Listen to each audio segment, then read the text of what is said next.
السلام عليكم ورحمة الله وبركاته. إن الحمد لله نحمده ونستعينه ونستغفره ونعوذ بالله من شرور أنفسنا ومن سيئات أعمالنا. من يهده الله فلا مضل له ومن يضلل فلا هادي له. وأشهد أن لا إله إلا الله وحده لا شريك له وأشهد أن محمدا عبده ورسوله صلى الله تعالى عليه وعلى آله وصحبه وسلم تسليما كثيرا. أما بعد، فقد قال الإمام البخاري رحمه الله تعالى: باب في الأمل وطوله، وقوله تعالى: فمن زحزح عن النار وأدخل الجنة فقد فاز وما الحياة الدنيا إلا متاع الغرور. بمزحزحه بمباعده، وقوله: ذرهم يأكلوا ويتمتعوا. وقال علي بن أبي طالب رضي الله تعالى عنه: ارتحلت الدنيا مدبرة وارتحلت الآخرة مقبلة ولكل واحدة منهم بنون فكونوا من أبناء الآخرة ولا تكونوا من أبناء الدنيا فإن اليوم عمل ولا حساب وغدا حساب ولا عمل। সম্মানিত ভাতৃমণ্ডলী, আল্লাহ রাব্বুল আলামিনের প্রশংসা এবং প্রিয় নবী সাল্লাল্লাহু আলাইহি সাল্লামের উপর সালাত ও সালামের পর আজ সোমবার 25শে শাওয়াল 1447 হিজরি মোতাবেক 13 এপ্রিল 2026 আমাদের ধারাবাহিক আলোচনা সহিহুল বুখারীর হৃদয় স্পর্শী বিষয় পর্ব নম্বর 2। ইমাম বুখারীর এই পর্বে অধ্যায় নম্বর 4 বলছেন, বাবুন, এই অধ্যায় হচ্ছে ফিল আমালে ওয়া তুলহি, আশা এবং তা দীর্ঘ হওয়া সম্পর্কে। দীর্ঘ আশা করা, লম্বা আশা আকাঙ্ক্ষা, বা যেটিকে আজকাল উচ্চ আকাঙ্ক্ষা। আশা আকাঙ্ক্ষার শেষ নেই। আগামী প্ল্যান পরিকল্পনা দুনিয়ার, এই করব সেই করব, এই হব সেই হব, এর শেষ নাই একবারে। এটা ভালো মানুষের পরিচয় না। এটা হচ্ছে যারা আব্দুদ দিনার আব্দুদ দিরহাম, পয়সার গোলাম, দুনিয়ার গোলাম, দুনিয়ামুখী, পরকাল থেকে গাফিল উদাসীন, তাদের পরিচয়। তো ইমাম বুখারী রাহিমাহুল্লাহ এটি নিয়ে এসেছেন এর নিন্দা সম্পর্কে জানানোর জন্য, যে শরীয়তে কোরআন এবং হাদিসের আলোকে দীর্ঘ আশা করা এটি হচ্ছে একজন ভালো মানুষের পরিচয় নয়, বরং এটি নিন্দনীয় বিষয়। এটি হচ্ছে নিন্দনীয় বিষয়, নন্দনীয় নয়। আর দুটি আয়াত নিয়ে এসেছেন। বলছেন মহান আল্লাহর বাণীর তাফসীর সম্পর্কে, আসল সফলতা সম্পর্কে এই আয়াত, সূরা আলে ইমরান আয়াত নম্বর 185। কুল্লু নাফসিন যায়কাতুল মউত, প্রতিটি মানুষকে বা প্রতিটি ব্যক্তিকে মৃত্যুর স্বাদ গ্রহণ করতে হবে, মরণের স্বাদ গ্রহণ করতে হবে, আস্বাদন করতে হবে, মরতে হবে। যতই কিছু হয়ে যান না কেন, যতই কিছু করে ফেলেন না কেন, আর যতই আশা আর পরিকল্পনা থাক না কেন, মরতে হবে। যদি কেউ বেঁচে থাকতেন দুনিয়াতে, তো নবী রসুলগণ বেঁচে থাকতেন। শেষ নবী মুহাম্মদ সাল্লাল্লাহু আলাইহি ওয়াসাল্লাম আমাদের মাঝেই থাকতেন, আমরা পেতাম। মাত্র 63 বছর আয়ু পেয়েছেন রাসূলুল্লাহ সাল্লাল্লাহু আলাইহি ওয়াসাল্লাম।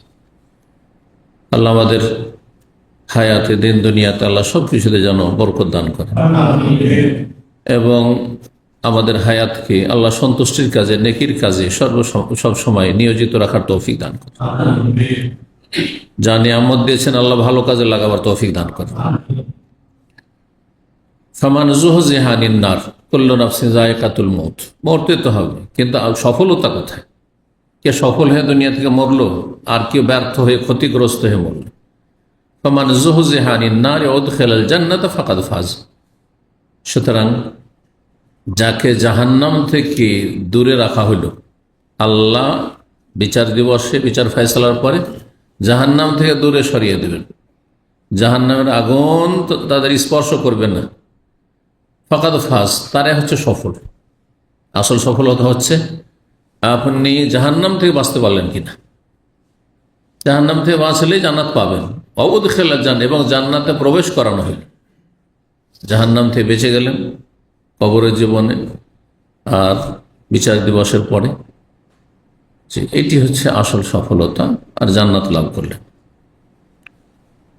আমাল হায়াতুদ দুনিয়া, আর দুনিয়ার এই ভোগের সামগ্রী যতই চাকচিক্য, যতই স্বাদের হোক না কেন, স্ত্রী, ছেলে মেয়ে, ধন সম্পদ, গাড়ি বাড়ি, নারী, টাকা পয়সা, রিয়াল ডলার, যতই আপনার স্বাদের হোক না, নেতৃত্ব, ক্ষমতা, পদ, প্রভাব, ক্ষমতা, সব কিছু ইল্লা মাতাউল গরুর, পার্থিব জগৎ, যে কোনো রকমের দুনিয়ার এসব ক্ষণিকের ভোগের সামগ্রী হোক না কেন, এগুলি হচ্ছে প্রতারণার সামগ্রী, ধোঁকা ছাড়া কিছু নেই। এক্ষুনি আছে, একটু পরে আর নেই, দুটো চোখ বন্ধ হয়ে গেলে দুনিয়ার কিছুই নেই, আপনার কিছুই নেই, আপনার সব অন্যায় হয়ে গেছে। আপনি আমি বেঁচে থাকতে যা কিছু করে যাবো সেটাই আমার আপনার হবে।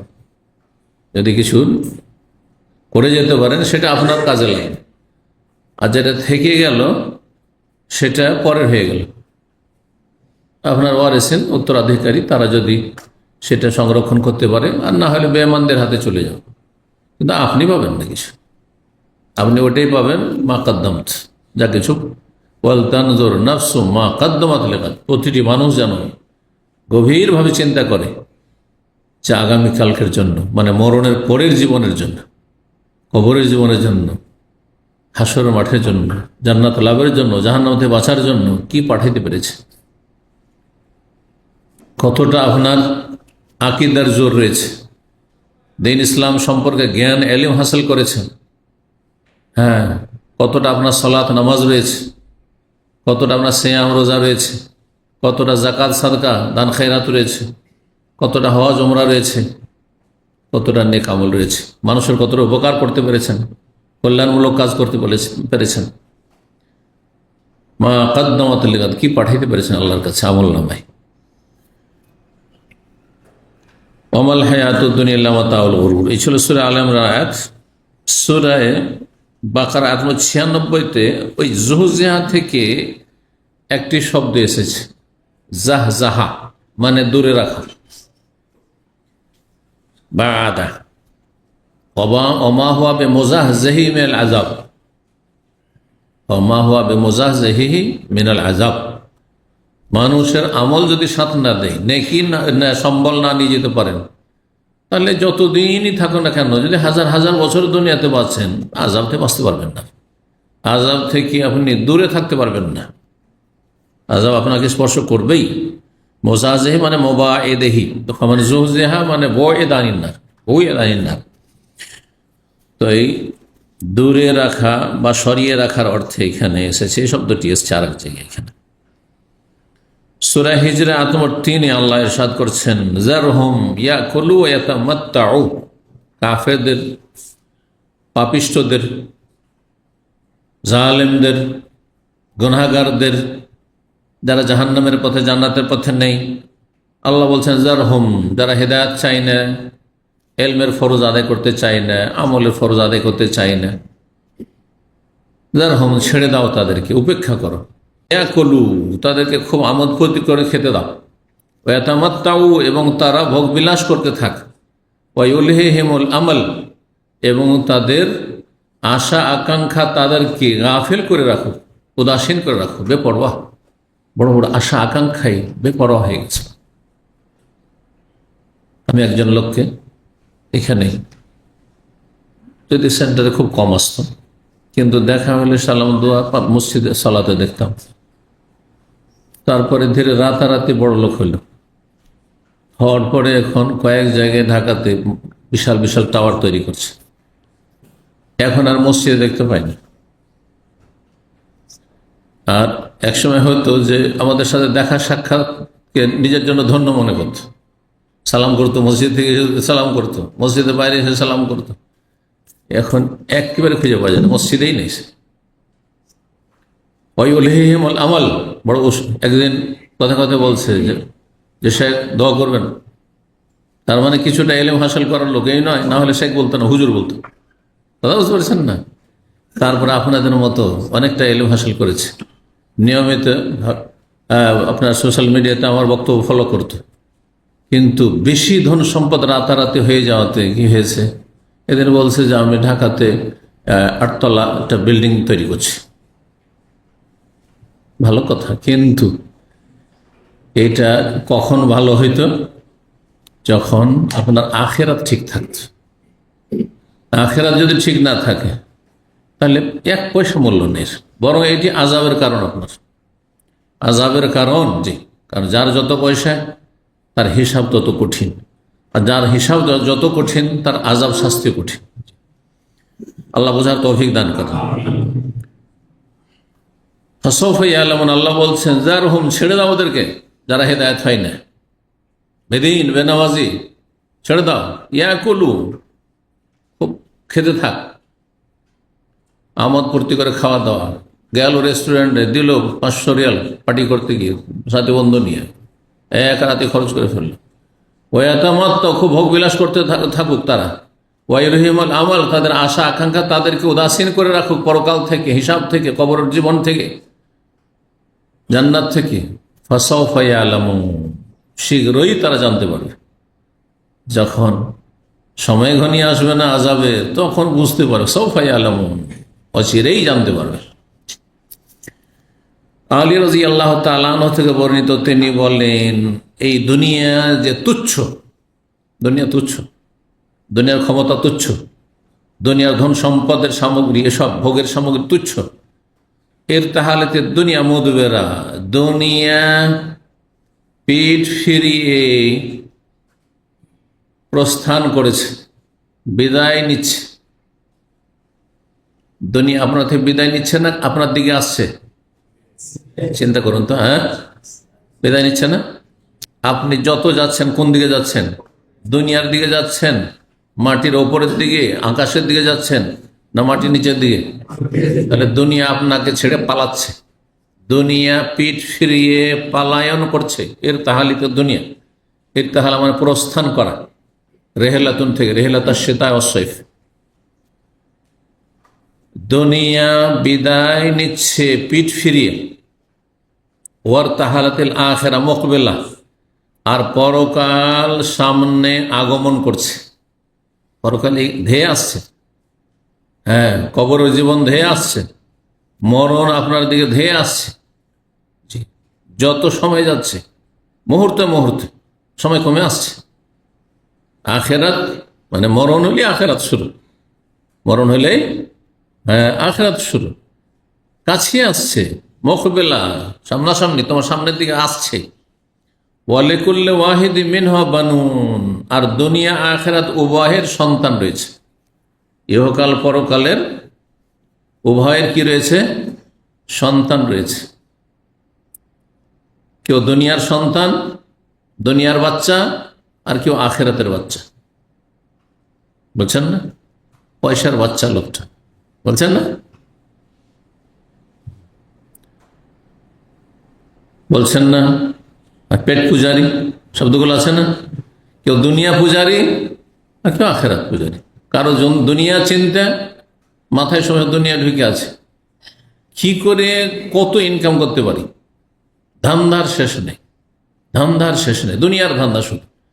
আর আরেকজনের শুধু আখেরাতের ধান্দা, কি করে আমি জাহান্নাম থেকে বাঁচতে পারবো, কি করে জান্নাত লাভ করবো, আমি কি করে আল্লাহকে আমি রাজি করব, কি করে আমার আমল নামা নেকি বৃদ্ধি করব, গুনার বোঝা কমাবো। আল্লাহু আকবার। ওয়ালিকুল্লি ওয়াহিদিন মিনহুমা বানুন, বানুন ইবনুনের বহু বচন, ইবনুনের দুটো বহু বচন জমা হয়। একটা হচ্ছে আবনা, জামা তাকসির যেটাকে বলা হয়, জামা মুকাসসার। একটা হচ্ছে জামা সালেম, যেটা যেমন মুসলিমুন থেকে মুসলিমুনা, মুমিনুন মুমিনুনা, সেই রকম ইবনুন থেকে ইবনুনা ছিল, এটা বানুন হয়ে গেছে, বিন থেকে বানুন। আল মালু আল বানুনা জিনাতুল হায়াতিদ দুনিয়া কোরআন হয়েছে। দুনিয়া আখেরাতের কথা আলোচনা হইল আলী রাদিয়াল্লাহু তাআলা আনহুর উক্তিতে, মূল্যবান উক্তি, সুবহানাল্লাহ। বলছেন প্রত্যেকের সন্তান রয়েছে, দুনিয়ারও সন্তান আছে আর আখেরাতেরও সন্তান আছে। তোমরা কার সন্তান হবে? বলছে ফাকুনু মিন আবনাইল আখিরা, তোমরা আখেরাতের সন্তান হয়ে যাও, পরকালের সন্তান হয়ে যাও, পরকালের সুখকে বেছে নাও। ওয়ালা তাকুনু মিন আবনাইদ দুনিয়া, দুনিয়ার সন্তান হয়েও না, পয়সার বাচ্চা হয়েও না, ফাইনাল ইয়াউমা আমালুন, কারণ আজকে এই দুনিয়া যতদিন আছো আমলের সুযোগ আছে, কালেমা পড়ে মুসলমান হওয়ার সুযোগ আছে। যারা মাজার পূজারি তওবা করে এখনো আল্লাহর ইবাদত বন্দেগীর সুযোগ আছে। যারা বেদাত ছেড়ে দিয়ে সুন্নাহ মোতাবেক জীবনযাপনের সুযোগ আছে এখনো।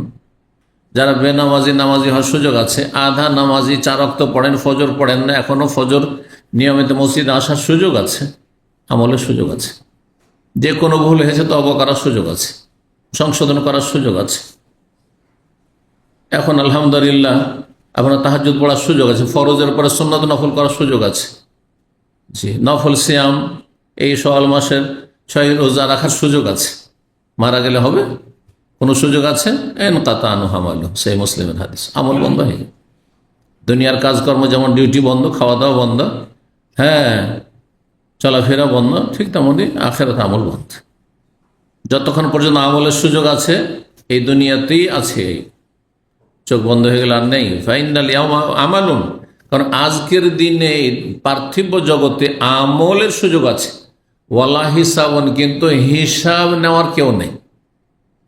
আল্লাহ দুনিয়াতে হিসাব নিয়ে কড়াকড়ি করে খারাপকে শাস্তি দিয়ে দেবেন আর ভালোকে একবারে সম্মানিত করে দেবেন, এই জন্য দুনিয়া পয়দা করেননি। এটা হচ্ছে এর অর্থ। এই নয় যে কোনো ক্ষেত্রে হবেই না, একবারে না। কখনো কখনো আল্লাহ দুনিয়াতেও ভালো মানুষকে উত্তম বদলা দিয়ে দেন, যে একটু নগদ কিছু দিয়ে দিয়ে। আসল তো আখেরাতে, কারণ এটা বদলার জগৎ নয়, প্রতিদান জগৎ নয়। ইয়াউমুল জাযা হচ্ছে মানুষের আখেরাতে, মরণের পরে বদলার জগৎ। কিন্তু দুনিয়া তো আল্লাহ বদলা দিয়ে দেন। এখন একজন ধার্মিক মানুষ, একজন নামাজি মানুষ মানসিক শান্তিতে আছে, পারিবারিক শান্তিতে আছে, ছেলে মেয়ের খুব শান্তিতে আছে, সব সৎ। জি, স্ত্রী পর্দা আছেন, তাকে নিয়ে শান্তিতে আছে, কোনো চিন্তা নেই, প্রবাসে থাকলে আছে না নেই। এগুলো নগদ প্রতিদান, কিন্তু জরুরি নয় যে দেবে। ভালো মানুষের ঘরও খারাপ হয়ে যেতে পারে। দুনিয়া প্রতিদান জগৎ নেই, খারাপের শাস্তি। হ্যাঁ, বেনামাজি, বেদিন, নাস্তিক, বড় বড় জালেম, কাফের, কুফরি শক্তি পৃথিবীতে, ছোট শক্তি, বড় শক্তি, বহু রকম, ইসলামের শত্রু, মুসলিমের শত্রু। হ্যাঁ, আর কত পাপিষ্ট, কত খনি, কত অপরাধী আছে। আল্লাহকে সাথে সাথে ধরছেন না। কারণ এটা হচ্ছে কর্মের জগৎ। কেউ ভালো কাজ করছে, কেউ মন্দ কাজ করছে, বদলার জগৎ নয়। বদলার জগৎ হলে সাথে সাথে আল্লাহ ধরতেন, অ্যাকশন নিতেন, সাথে সাথে ধ্বংস করে দেব। এটা করেন না। তবে কিছু লোকে শাস্তি দেন, মাঝে মাঝে পাপের কারণে শাস্তি হচ্ছে, কিন্তু মূলত দুনিয়া বদলার জগৎ নয়, ভালো করে মনে রাখবেন। এই জন্য যারা নতুন নতুন একটু ধার্মিক হয়, মনে করে যে আমি নামাজি, তার মানে আমার আর্থিক সংকট হবে না, পয়সা রুজির একেবারে বরকত আর বরকত, কখনো অভাব অনটন হবে না।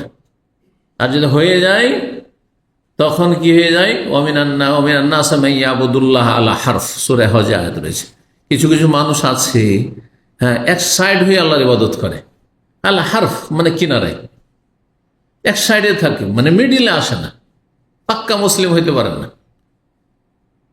রাস্তার এক কিনারা যদি হাঁটেন আর সাইডে গর্ত আছে, তাহলে স্বাভাবিক আছাড়া খাওয়ার খুবই বেশি সম্ভাবনা রয়েছে। তো এইরকম কিছু লোকেরা আছে যে নতুন নতুন হেদায়েত হয়, অথবা এলেম নেয়, দিনের জ্ঞান নেয়, মনে করে যে আমি ধার্মিক, এত আল্লাহকে ডাকছি, এত দোয়া করছি, ফরজ তো পড়ছি, আমি তাহাজ্জুদও পড়ছি, আর সালাতুদ দুহাও পড়ছি, নফল রোজাও রাখছি, তো আমি কেন কষ্টে থাকবো?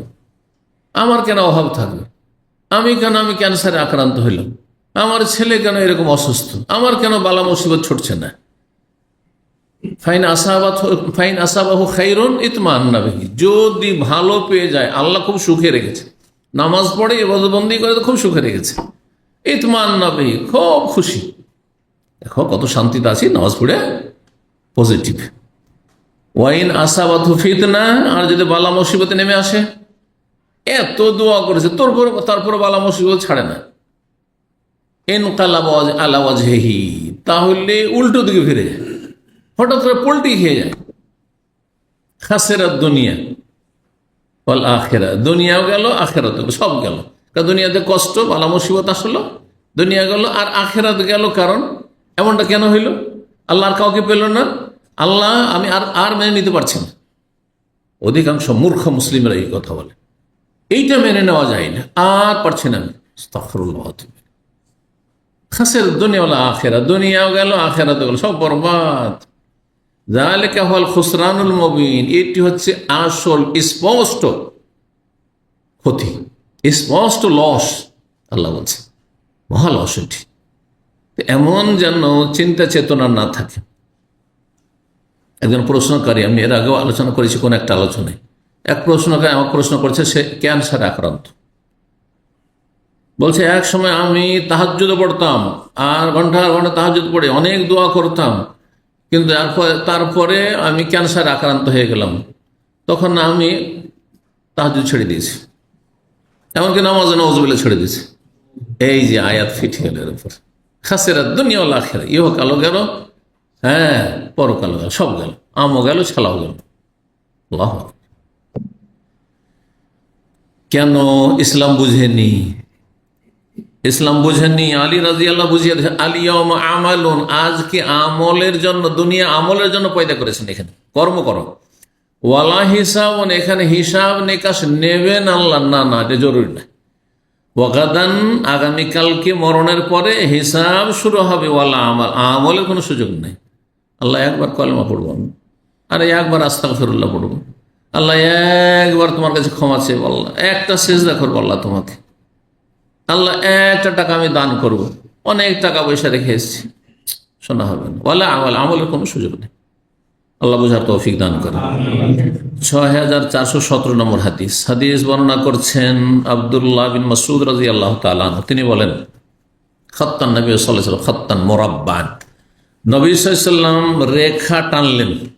খাত মানে হচ্ছে দাগ, লাইন, আর বাংলায় রেখা।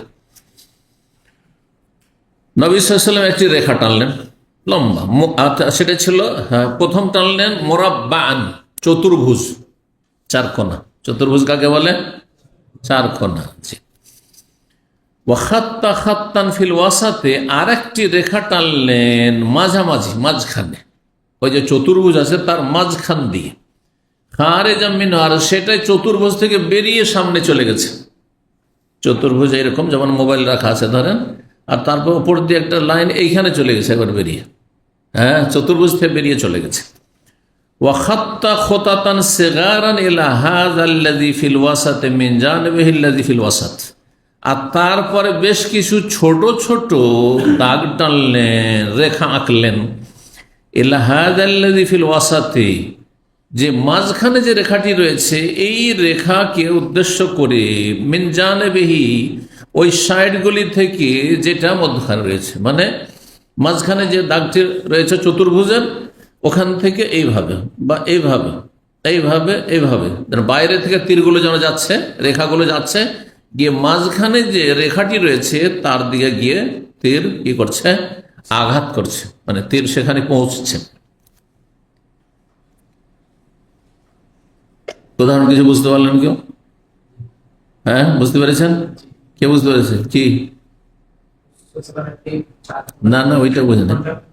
এই রেখাতে কি বোঝাতে চাইলেন? এই যে নকশা থেকে কি বোঝাতে চাইলেন? চার কোনা চতুর্ভুজ একটা, আর তার মাঝখান দিয়ে একটা লম্বা বেরিয়ে চলে গেছে ওইদিকে, আর এই মাঝখানে যেটা আছে ওইটার দিয়ে করে এখন ওই যে দুই সাইডে যে রেখা আছে চতুর্ভুজের, ওই দিক থেকে এইভাবে ছোট ছোট বেশ কিছু দাগ আসছে এদিকে, হ্যাঁ তীরের মতো হয়ে। কি বুঝলেন এটা থেকে? যে বুঝলেন হাত তোলেন, না না হলে পরে বুঝাচ্ছি।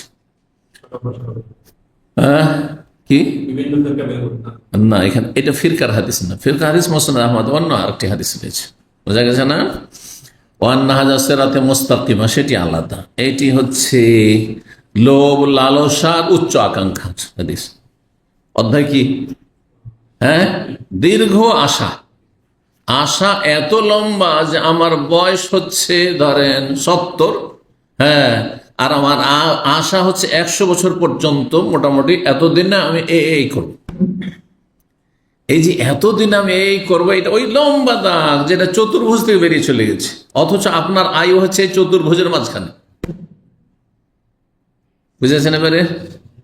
চতুর্ভুজ যেটা আছে দাগ, এটা হচ্ছে আপনার আয়ু টোটাল আপনার, হ্যাঁ, কিন্তু মাঝখান দিয়ে যে দাগটা গেছে সেটা হচ্ছে আপনি সেই মানুষ, সেই মানুষের আশা আকাঙ্ক্ষা বাড়তে বাড়তে বাড়তে এই যে আপনার আয়ু এখানে উদাহরণস্বরূপ 70 বছর বা 60 বছরে বা 80 বছরে, আর আপনার দাগ এত দূরে লম্বা হয়ে বেরিয়ে চলে গেছে, যেখানে আপনার আয়ু সাথ দিচ্ছে না, কিন্তু আশা এত দূর পর্যন্ত করে বসে আছেন।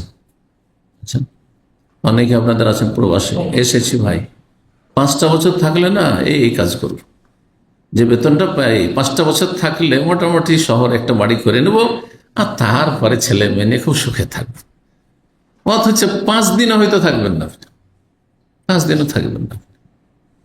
আমি একটা ছেলেকে জানি, বাংলাদেশি ছেলে, এমামা কোম্পানিতে, ক্লিন কোম্পানিতে কাজ করত। সে বিয়ের জন্য সব ঠিকঠাক করেছে, আর সামনের সপ্তাহে বাড়ি যাবে, আগামী সপ্তাহে বাড়ি যাবে। সে ছেলেটিকে একটা এমামার, কিন্তু আমি 2000 সাল, কারণ হ্যাঁ 99 প্রথম বছর, 99 সালে তাকে কি করে চিনলাম।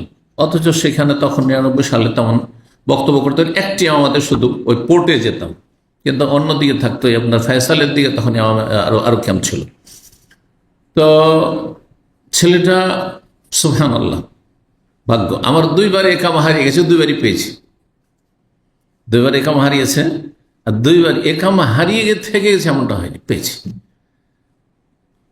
একবার মদিনা ছাত্রকাল একামা হারিয়েছে, তাও আবার হজের সফরে, জিএমসিতে। তখনকার হজ ছিল কোন একটা গাড়িতে চেপে নাও, 30 টাকাতে পারলে 30 টাকা, না 50 টাকা। তো সম্ভবত তখন মদিনা থেকে মক্কা 40 টাকা ছিল। চলে গেলাম মক্কা, রাস্তাতে একবার চেক পয়েন্টে চেক হয়েছে, সবার একামা চেক হয়েছে। একামা চেক করে আপনার পুলিশে ধরিয়ে দিয়েছে, কিন্তু আমার একামা এক মাসরিকে দিয়ে দিয়েছে, মাসরির একামা আমাকে দিয়ে দিয়েছে। মাসরি এত চালাক বান্দা, তার একামা এক্সপায়ার, আমার একামা তো ডেট আছে। ইউনিভার্সিটির একামা, কফিল মদিনা ইউনিভার্সিটি, ওর একামাদের ডেট এক্সপায়ার। যাওয়ার পথে এটা ঘটেছে, হজ করলাম 5-7 দিন, তারপরে ফিরে আসলাম। তার ফিরে আসে ক্লাস তখন শুরু হয়নি, মনে হয় কি হয়েছে, হয়ে গেছিল। তারপরে কয়েকদিন পরে হঠাৎ করে একামাটা বের করছি, এটা আমার কি, আমার একামা কোথায়? এই করে হতভম্ব আমি, যে একামা আসলো কোত্থেকে, এই লোকের একামা আমার পকেটে কি করে আসে, আর আমার একামা কোথায় গেল? তখন ব্রেনটা ঘুরতে লাগলো, কিভাবে এটা হলো? আমার একামা হারিয়ে গেলে হারিয়ে যেত, পড়ে গেছে, কিন্তু এই একামা কি করে আসলো? আমি রহস্য উদ্ঘাটনই করতে পারি না। চিন্তা করতে করতে কোথায় এটা হইতে পারে, ওই যে চেকপোস্টে একামা নিয়ে যে ধরিয়ে দিয়েছে, ওর একটু দাঁড়িয়ে ছিল, আমারও ছিল, আমারটা ওকে দিয়ে দিয়েছে, ওর তো কাজ হয়ে গেছে। এখন ও তো তার তদন্ত করে না, কাছাকাছি থাকলে চলে তখনকার যুগ। জি হ্যাঁ, তা আমার একামা নিয়ে কত কি করতে পারে, কতদিন যে থাকবে এখানে অবৈধ, আল্লাহ হেফাজত করুক। তো যাই হোক, এটা হয়েছে। কিন্তু সে হয়তো অসৎ লোক ছিল না, আল্লাহ আলাম, পরের ঘটনা যেটা প্রমাণ করে। তারপরে আমি হজ করে এসেছি, সে হজ করে এসছে, আসার পর সেও দেখেছে, তো এটা একামা তো আমার না, ভেবেছে একামা রেখা করবোটা কি, আর আমার তো একামা কোনো কাজেও আসবে না, মানে ডেটও নেই, একবার এক্সপায়ারি। তো কিন্তু উপায় তো নাই, গায়েব তো জানি না কোথায় কি হচ্ছে। মদিনার এক দোকানে গিয়ে দেখিয়েছে কাউকে, তো বলছে এটা তো মদিনা ইউনিভার্সিটির একামা, আর ও দেখেছ। তো তারপরে মদিনা ইউনিভার্সিটির এক ছাত্রকে পেয়েছে। সে ছিল ইন্ডিয়ান ছাত্র সম্ভবত, অথবা বাংলাদেশ ছিল, ঠিক মনে নেই, অনেক আগের কথা তো, 1990, আজকে 2025, কতদিন হইল, 25 বছর আগে। তো তারপরে তো বলেছে যে চেনো ইন্ডিয়ান অথবা বাংলাদেশি? হ্যাঁ চিনি, আমাদের ইউনিভার্সিটিতে আছে, চিনি, মসজিদে দেখা সাক্ষাৎ হয়, যদি আমাদের একই ক্লাসে নয়। পরে আমাকে মসজিদে আসর পড়তে গেছি, আসরের বরকত, আসর পড়তে গেছি, তো একজন এসে বলছে যে আপনার একামা হারিয়েছে? তো যে হ্যাঁ আমার একামা তো হারিয়েছে। কিভাবে হারিয়েছে? তা জানি না, অন্যের একামার পকেট। তো বলছে যে মদিনায় হারামের সামনে যে এলাকাগুলো এখন ভেঙে দিয়েছে, ওবরাই একটা হোটেল আছে, পুরোনো হোটেলের মধ্যে শুধুমাত্র একটি হোটেল আছে, ওবরাই হোটেল। ওই হোটেলের পাশে একটা মার্কেট ছিল, ওখানে দোকানে একজন দেখাচ্ছে আপনার একামা আছে, গিয়ে নিয়ে আসতে পারেন ওখান থেকে। হ্যাঁ, তো গেলাম, একামা আলহামদুলিল্লাহ পেলাম। এটা তো হইল।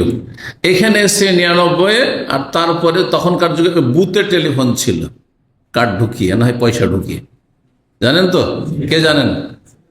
প্রথম ছিল পয়সাটা হালালা ঢুকিয়ে, আর হালালা ঢুকে কত যে লস যেত। হালালা খাচ্ছে কথা হচ্ছে না, খাচ্ছে কথা হয়, আল্লাহ মুস্তাআন।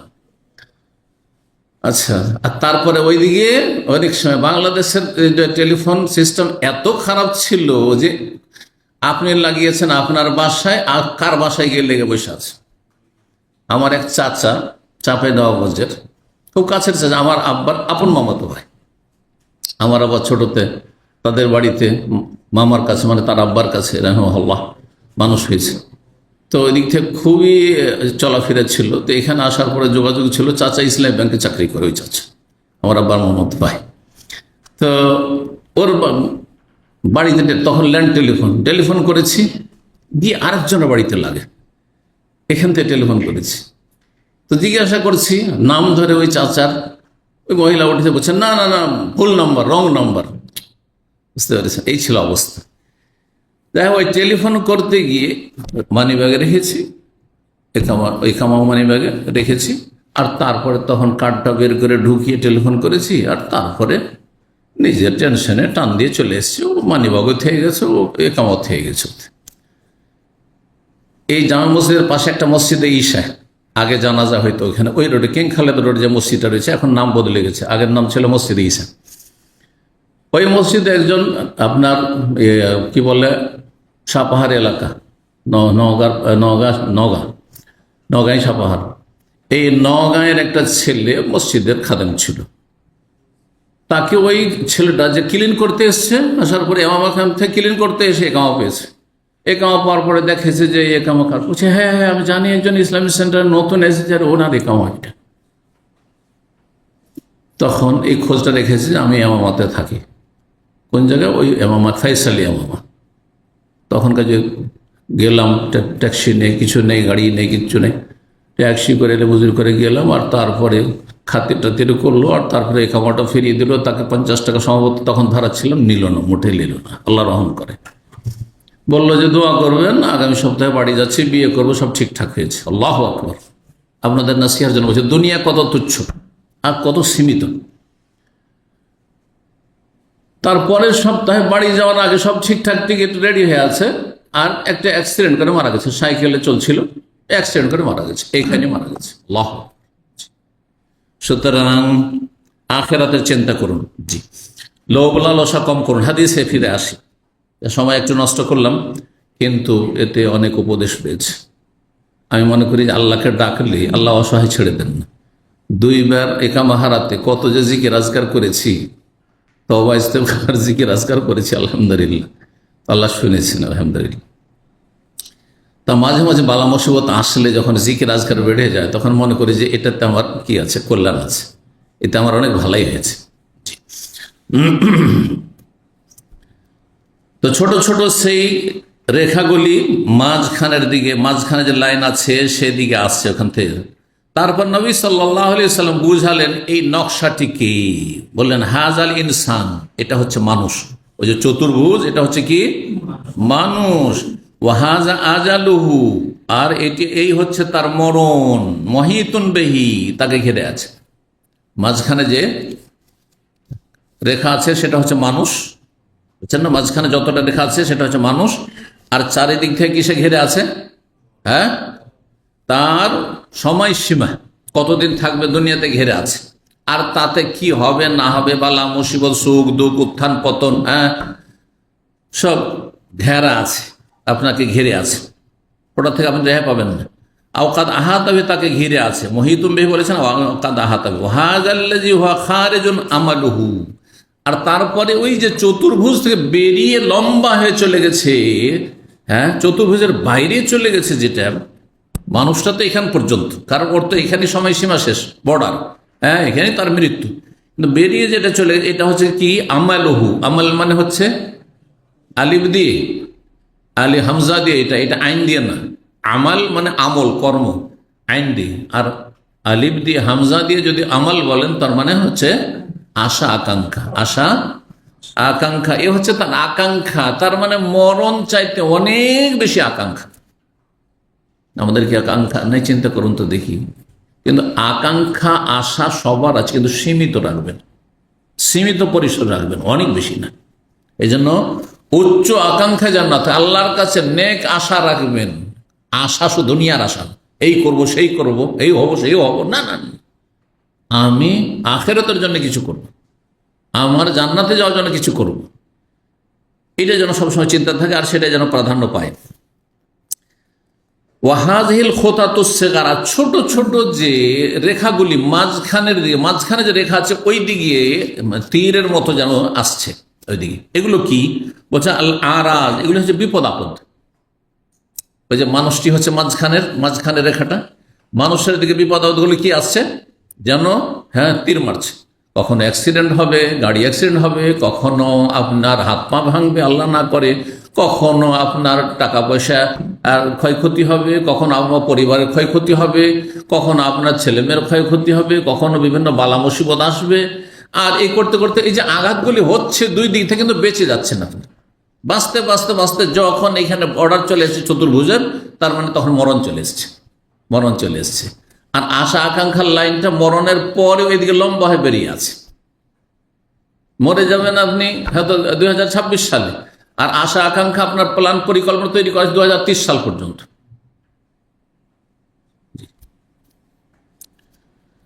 ফাইন আখতাহু হাজা, এই যে আপনার ছোট ছোট রেখাগুলি, এতে মরছে না, এটা কি করলো? এটাতে সে বেঁচে গেল। ফাইন আখতাহু, আখতা মানে ভুল করা, মানে লাগতে যাচ্ছিল তীর, কিন্তু তীরটা লাগলো না, তীরের নিশানাটা ভুল হয়ে গেল, সে বেঁচে গেল। অর্থাৎ আপনার ওপর আমার ওপর বালা মুসিবত আসছে, কিন্তু বেঁচে গেলাম, হচ্ছে না? আমাদের গাড়ির দুর্ঘটনা হইল, আলহামদুলিল্লাহ বেঁচে গেলাম। তাহলে এই যে আঘাত এসছিল, এই যে ছোট ছোট রেখাগুলো, হ্যাঁ, এসছিল, বেঁচে গেল। কখনো দুশ্মন কোথাও ওত পেতে ছিল, হ্যাঁ, ছিনতাইকারী ওত পেতে ছিল মারার জন্য, অথবা বাড়িতে ডাকাত চোর এসছে মারার জন্য, অথবা প্ল্যান করেছে কিন্তু ব্যর্থ হয়েছে। এগুলো হচ্ছে বালা মুসিবত, বিভিন্ন বালা মুসিবত। যদি একটি নিশানা ভুল করে, হাজা নাহাসাহু হাজা, তো আর একটি কামড়ে ধরে বা দংশন করে। নাহাস মানে হচ্ছে কামড়ে ধরা বা দংশন করা, আর কামড়ে ধরলো দাঁত দিয়ে, আর দাঁত দিয়ে দংশন করা হয়। ওয়াইন আখতাহু হাজা, আর একটি বালা মুসিবত আসছে, হ্যাঁ, সেটা যদি আবার আপনার সেই তীর গিয়ে না লাগে, মানে তাতে মরলেন না, তো নাহাস আর একটি এসে ধরছে, আর একটি এসে আপনাকে কামড় দিচ্ছে। এই ছিল হাদিস। কত গুরুত্বপূর্ণ হাদিস। 6418 নম্বর হাদিস। হাদিস মনে করছে আনাস বিন মালিক রাদিয়াল্লাহু তাআলা, তিনি বলেন, খাত্তান নবী খুতুতান, নবী সাল্লাল্লাহু আলাইহি ওয়াসাল্লাম কয়েকটি রেখা টানলেন। ফাকাল হাজাল আমাল, এটি হচ্ছে তার আশা আকাঙ্ক্ষা, মানে যেটা লম্বা হয়ে বেরিয়ে চলে গেছে বাইরে চতুর্ভুজের, সেটা হচ্ছে আশা আকাঙ্ক্ষা। ওয়াজা আজালু, আর এই যে চতুর্ভুজের যে বর্ডারে যে রেখাটি আছে, সেটা হচ্ছে তার, হ্যাঁ, মরণের সময়কাল, সময়সীমা। হুয়া কাযালিকা, একজন মানুষ চলতি আছে, আপন আয়ুতে সময়কালে চলতি আছে। ইস জাহুল খাত্তুল আকরাব, যেটা কাছের নিকটবর্তী যেটি রেখা, সেটি এসে তাকে ধরে ফেলেছে, অর্থাৎ মরণ তাকে ধরে ফেলেছে, অথচ তার আশা আকাঙ্ক্ষা বাইরে চলে গেছে। আল্লাহু আকবার। আল্লাহ রাব্বুল আলামিন যেন আমাদের আখিরাতমুখী হওয়ার তৌফিক দান করেন, দুনিয়াতে আল্লাহ যেন বরকত দান করেন, কিন্তু দুনিয়ার চাইতে আখিরাতকে আমাদেরকে অগ্রাধিকার দেওয়ার তৌফিক দান করেন। বাবু মান বালাগা সিত্তিনা সানা, এই অধ্যায় হচ্ছে কারো আয়ু যদি 60 বছরে পৌঁছে যান, 60 বছর আয়ু পেয়ে গেছেন, ফাকাত আজার আল্লাহ এলিফিন অমরে, তো বয়সের ক্ষেত্রে, আয়ুর ক্ষেত্রে আল্লাহ তার ওজর অজুহাতকে শেষ করে দিয়েছেন, মানে কোনো ওজর অজুহাতের সুযোগ থাকেনি। অর্থাৎ কেউ 60 বছর যদি দুনিয়ায় পায় আয়ু, আর তারপরেও তাতে শিরকি ধর্মকর্ম করতে থেকে গেল, হ্যাঁ, পীর মুরিদিতে বিশ্বাসী থেকে গেল, মাজার পূজায় বিশ্বাসী থেকে গেল, শিয়া রাফিজি থেকে গেল, হিন্দুই থেকে গেল, ইহুদি খ্রিস্টানি থেকে গেল, বেনামাজি থেকে গেল, হারামখোর থেকে গেল, সুদখোর ঘুষখোরি থেকে গেল, আর জালেমি থেকে গেল, আর বিভিন্ন গুনাহে জড়িয়ে থেকে গেল, আল্লাহর কাছে গিয়ে বলে আল্লাহ সময় পাইনি, বুঝতে পারিনি, এটা বলার আর সুযোগ নেই, এটা বলার সুযোগ নেই। তোমাকে 1 বছর নয়, 2 বছর নয়, 15 বছরে সাবালক হয়েছে, তখন থেকে শুরু করে 60 বছর, মানে কত বছর হয়? হ্যাঁ হ্যাঁ 45 বছর, ঠিক না? 45 বছর কম না চিন্তা করার জন্য, সংশোধনের জন্য, আত্মপর্যালোচনা করার জন্য, নিজের হিসাব নিজে করার জন্য যথেষ্ট। তাহলে এর দলিল কোরআনে কারীম রয়েছে, সূরা ফাতির আয়াত নম্বর 37। এই আয়াত নিয়ে আমি অনেক আগে আমার যৌবনকালে একটা খুতবা দিয়েছিলাম দেশে। আমার খুতবাটি খুব, তখনকার যুগে আমি দায়ী ছিলাম না, একজন শিক্ষক ছিলাম। হ্যাঁ, মদিনার সদ্য পাশ করে যাওয়ার পরে আর খুতবা দিয়েছিলাম, লোকেরা খুব প্রভাবিত হয়েছিল। আওয়ালাম নুআম্মিরকুম মা ইয়াতাযাক্কারু ফীহি মান তাযাক্কার ওয়া জাআকুমুন নাযীর ফাযূকু ফামা লিয-যালিমিনা মিন নাসীর। আল্লাহ বলছে আওয়ালাম নুআম্মিরকুম, তোমাদের কি আমি আয়ু দিইনি? অমর থেকে, অমর মানে আয়ু, বয়স। তোমাদের কি এতটা বয়স দিইনি? মা ইয়াতাযাক্কারু ফীহি মান তাযাক্কার, যাতে যে চাইতো উপদেশ নিতে, হ্যাঁ, জ্ঞান চক্ষু খুলতে, সে অবশ্যই উপদেশ নিতে পারত। তুমি যদি চাইতে যে আমি ভালো উপদেশ নেব, তাহলে তোমার এতটা আয়ু যথেষ্ট, 60 বছর যথেষ্ট, যথেষ্ট। আমাদের জন্য এই 60 বছর হয়ে গেছে, যথেষ্ট টাইম আল্লাহ দিয়েছেন। মা ইয়াতাযাক্কারু ফীহি মান তাযাক্কার, যাতে যে ও নসিহত নিতে চায়, উপদেশ নিতে চায়, সে অবশ্যই নিতে পারত। জাআকুমুন নাযীর, শুধু তাই নয়, এর মাঝখানে তোমাদের কাছে সতর্ক সাবধানকারী আলেম ওলামা দায়ীদের কথা বহুবার এসেছে। নবী রসুলদের জামানায় নবী রসুল এসেছেন, আর নবী রসুলদের সিলসিলা শেষ হলে দায়ী আলেম ওলামারা সরাসরি এসেছেন, না হলে আজকাল সোশ্যাল মিডিয়ার যুগে কতবার যে দিনের আলোচনা আপনার চোখের সামনে ভেসে উঠেছে ইউটিউবে আর ফেসবুকে আর বিভিন্ন সোশ্যাল মিডিয়ায়। জাআকুমুন নাযীর, সতর্ককারী সাবধানকারী তোমার কাছে বিভিন্ন বিষয়ের, হ্যাঁ, জ্ঞান অর্জন করার জন্য এবং জানার জন্য যথেষ্ট ছিল।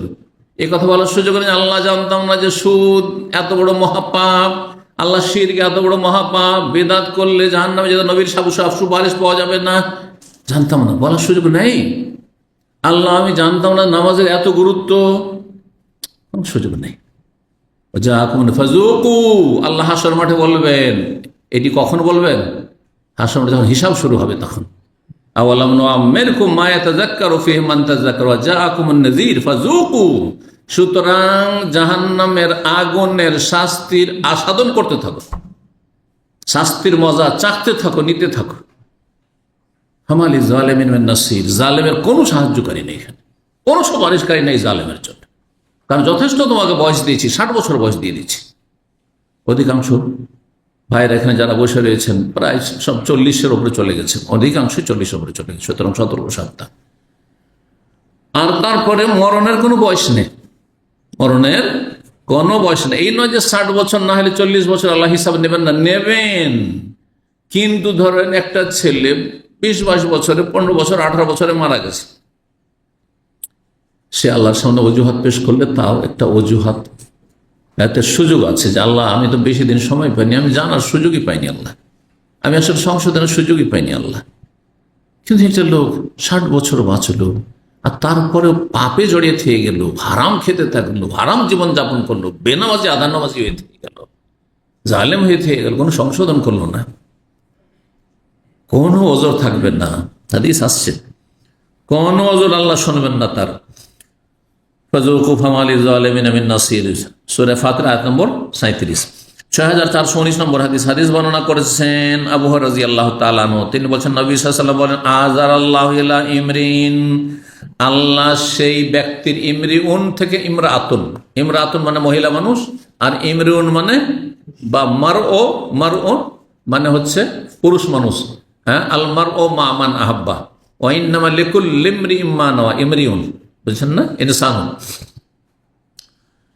আযার আল্লাহ মানে আল্লাহ ওজর শেষ করে দিয়েছেন, ওজরের সুযোগ সুবিধা, অজুহাতের সুযোগ সুবিধা একেবারে শেষ করে দিয়েছেন। এলা ইমরিন, এমন ব্যক্তির, আখারা আজালাহু, যার মরণকে আল্লাহ পিছিয়ে দিয়েছেন, হাত্তা বাল্লাগাহু 60 সানা, এতদিন পর্যন্ত যে 60 বছর আয়ুতে সে উপনীত হয়ে গেছে, 60 বছর পর্যন্ত মরণ আসেনি আপনার কাছে আমার কাছে, তাহলে আর আল্লাহর কাছে কোনো ওজর পেশ করার কোনো সুযোগ আল্লাহ রাখেননি।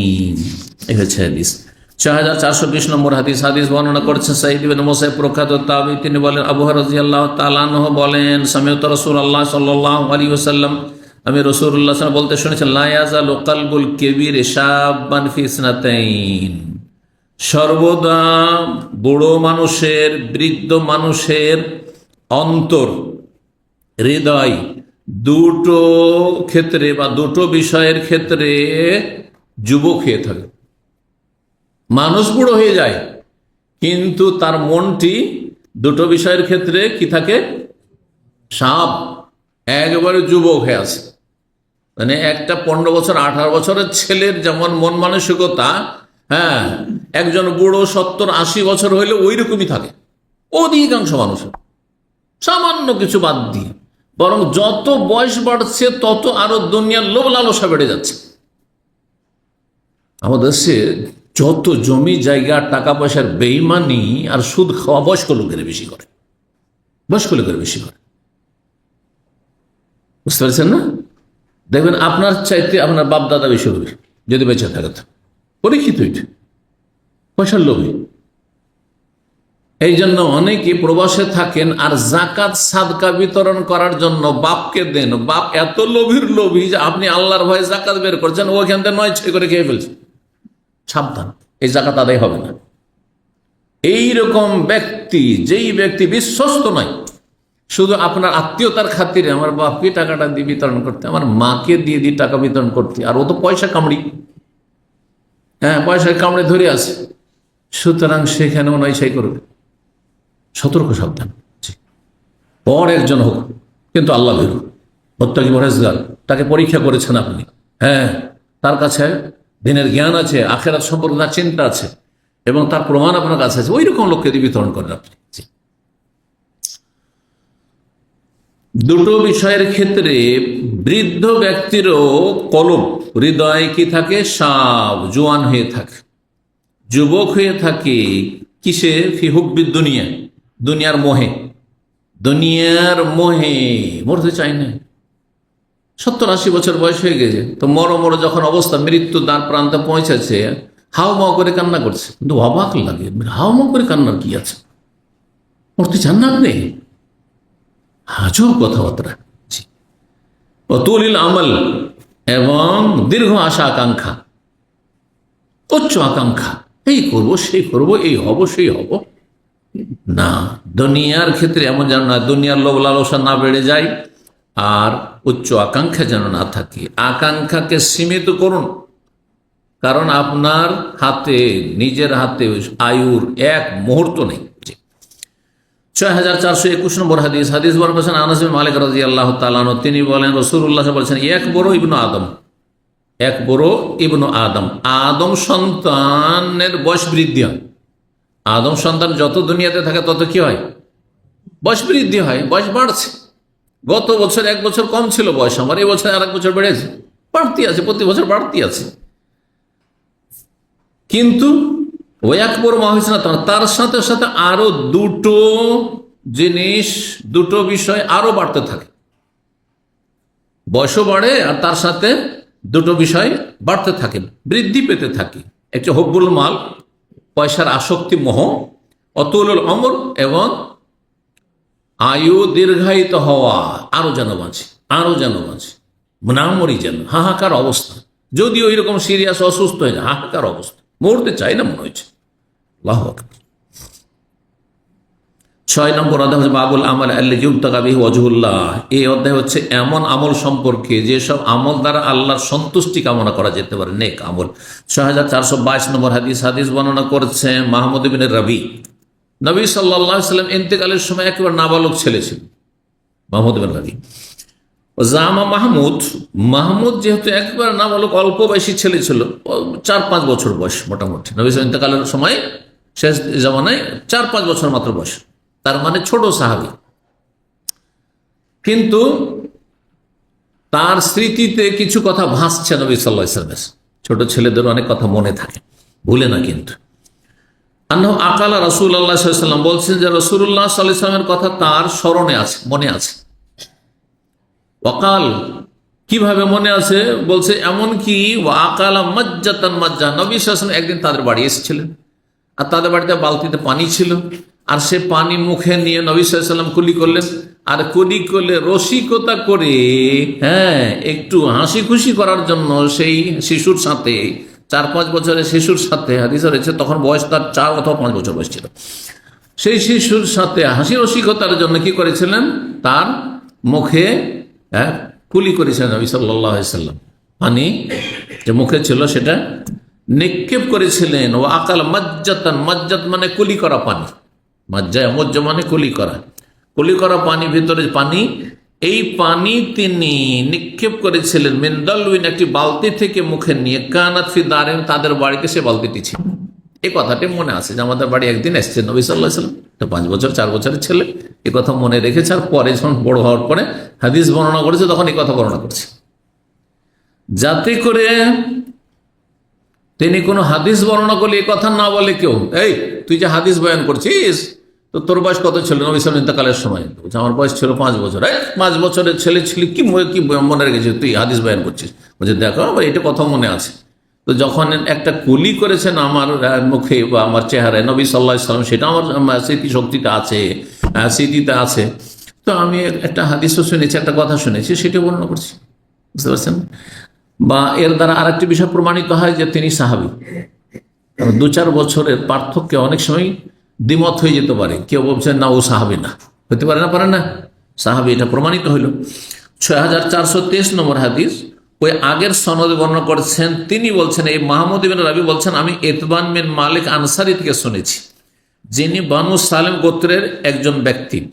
কালা গাদা আলাইয়া রাসূলুল্লাহ সাল্লাল্লাহু আলাইহি ওয়াসাল্লাম, রাসূলুল্লাহ সাল্লাল্লাহু আলাইহি ওয়াসাল্লাম সকালবেলা, এই ইতবান বিন মালিক অন্ধ মানুষ ছিলেন, কিন্তু ইনি অন্ধ সাহাবী, আব্দুল্লাহ ইবনে মাকতুমের মতোই, তার বাড়িতে গেলেন। ফাঁকা লাগিয়ে বলেন, লা ইয়াফি আবদুন ইয়াউমাল কিয়ামাতি ইয়াকুলু লা ইলাহা ইল্লাল্লাহ, কিয়ামতের দিনে এমন কোন ব্যক্তি পাওয়া যাবে না যেই ব্যক্তি লা ইলাহা ইল্লাল্লাহ বলেছে, লা ইলাহা ইল্লাল্লাহ বলেছে যদি কোনো ব্যক্তি বলে, আর সে লা ইলাহা ইল্লাল্লাহ বলার উদ্দেশ্য তার ছিল মন্ত্রণা, ইয়াবতাগি বিহা ওয়াজহাল্লাহ, সে আল্লাহ সন্তুষ্টি কামনা করেছে, লা ইলাহা ইল্লাল্লাহ, আর অন্তরের খুলুসিয়ত থেকে নিষ্ঠার সাথে বলেছে আল্লাহকে রাজি করার জন্য, জাহান্নাম থেকে বাঁচার জন্য, জান্নাত পাওয়ার জন্য সবচেয়ে উত্তম বাণীর জিকির করেছে, সম্মিলিত নয়, বেদাত সম্মিলিত জিকির, চিৎকার করে নাই, আপন আপন আওয়াজে আল্লাহ সন্তুষ্টির উদ্দেশ্যে যদি লা ইলাহা ইল্লাল্লাহ বলে থাকে, ইল্লা হারামাল্লাহু আলাইহিন নার, তার উপর আল্লাহ জাহান্নামকে হারাম করে দেবেন।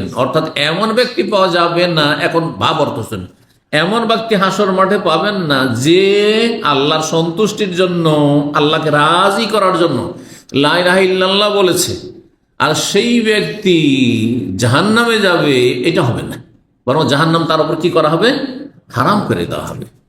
কিন্তু তার মানে বেনামাজি, এর উত্তর শুনে রাখেন ভালো করে, কারণ হঠাৎ করে তখন বলবে, যাই তো এক বেনামাজি এই হাদিস নিয়ে এসে বলবে যে দেখো আমি আল্লাহকে রাজি করার জন্য লা ইলাহা ইল্লাল্লাহ বলেছি, আমি নামাজ না পড়লে কি হবে, আল্লাহ জাহান্নাম হারাম করে দিয়েছেন আমার উপর।